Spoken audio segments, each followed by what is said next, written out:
Penelitian tindakan kelas berawal dari negara Amerika dan berbagai negara di Eropa dalam bidang ilmu sosial dan ilmu humaniora. Penelitian yang bergerak dalam ilmu sosial dan humaniora dituntut untuk terjun mempraktikkan secara langsung tindakan atau perlakuan di lapangan. Munculnya istilah PTK bertujuan untuk membedakan penelitian tindakan dalam bidang lain. Penambahan kata kelas juga mengarahkan pada permasalahan yang terdapat di kelas. Awal mula lahirnya rancangan PTK berasal dari awal penelitian dalam ilmu pendidikan yang diinspirasi melalui pendekatan ilmiah yang diadvokasi oleh filsuf John Dewey pada tahun 1910 dalam bukunya yang berjudul How We Think dan The Source of a Science of Education. Dalam proses perkembangan selanjutnya, pada tahun 1952 sampai 1953, Stephen Corroy memakai penelitian tindakan dalam dunia pendidikan. Setelah itu, terdapat beberapa proyek yang terkait dengan PTK, yaitu Council's Curriculum Project pada tahun 1967 sampai 1972 di Inggris. Kemudian, pada tahun 1972 sampai 1975, terdapat proyek For Teaching Project. Penelitian tindakan kelas atau PTK merupakan bentuk penelitian yang bersifat reflektif dengan melakukan tindakan-tindakan tertentu dengan tujuan memperbaiki dan meningkatkan praktik-praktik pembelajaran di kelas secara lebih profesional. PTK berupaya meningkatkan dan mengembangkan profesionalisme guru dalam menunaikan tugasnya.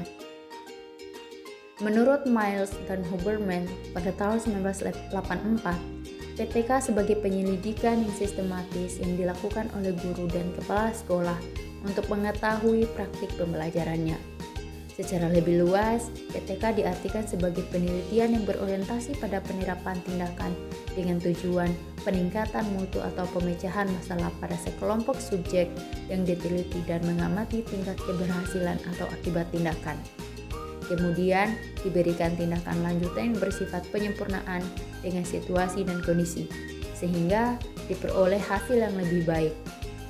Dalam konteks pekerjaan guru, PTK merupakan kegiatan penelitian dengan mencermati sebuah kegiatan belajar yang diberikan tindakan yang secara sengaja dimunculkan dalam sebuah kelas dengan tujuan memecahkan masalah atau meningkatkan mutu pembelajaran di kelas tersebut. Tujuan khusus PTK adalah untuk mengatasi berbagai persoalan demi terciptanya perbaikan dan peningkatan kualitas pembelajaran di kelas. Secara lebih rinci, berikut tujuan PTK. Pertama, meningkatkan mutu isi, masukan, proses dan hasil pendidikan dan pembelajaran di sekolah. Yang kedua, membantu guru dan tenaga kependidikan lainnya dalam mengatasi masalah pembelajaran dan pendidikan di dalam dan luar kelas. Yang ketiga, meningkatkan sikap profesional pendidik dan tenaga kependidikan.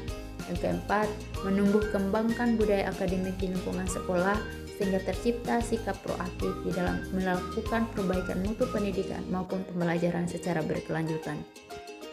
Terdapat beberapa karakteristik yang merupakan ciri khas PTK dibanding dengan penelitian pada umumnya, yaitu sebagai berikut.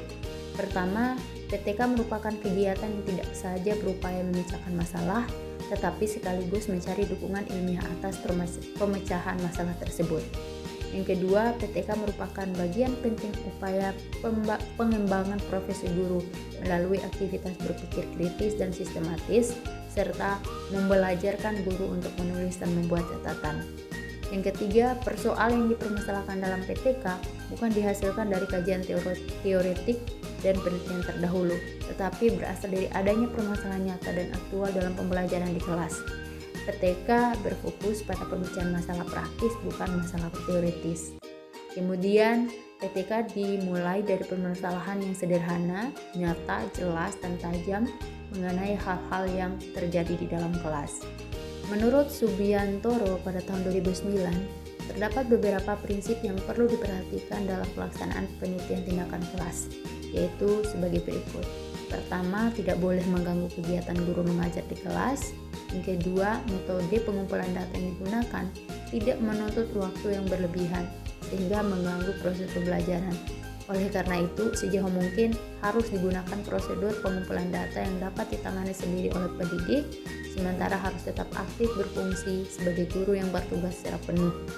Yang ketiga, metode yang digunakan harus cukup andal, sehingga memungkinkan guru mengidentifikasi dan merumuskan hipotesis secara meyakinkan, mengembangkan strategi yang dapat diterapkan pada situasi kelasnya, serta memperoleh data yang dapat digunakan untuk menjawab hipotesis yang dikemukakannya, meskipun ada kelonggaran penerapan asas-asas dasar yang taat kaidah tetap dipertahankan.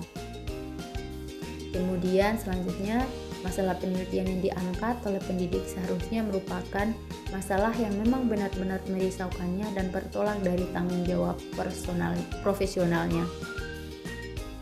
Kelebihan PTK menurut Kusnandar pada tahun 2010 sebagai berikut. Pertama, kerjasama dengan PTK menimbulkan rasa memiliki. Yang kedua, kerjasama dengan PTK mendorong kreativitas dan pemikiran kritis karena guru dapat menjadi peneliti sekaligus. Yang ketiga, melalui kerjasama kemungkinan untuk berubah meningkat. Yang kelima, kerjasama dalam PTK meningkatkan kesepakatan dalam menyelesaikan masalah yang dihadapi. Sementara itu, kelemahan PTK menurut Kusnandar pada tahun 2010 sebagai berikut. Pertama, kurangnya keterampilan dan pengetahuan dalam teknik dasar PTK pada pihak peneliti, yakni dalam hal ini adalah guru.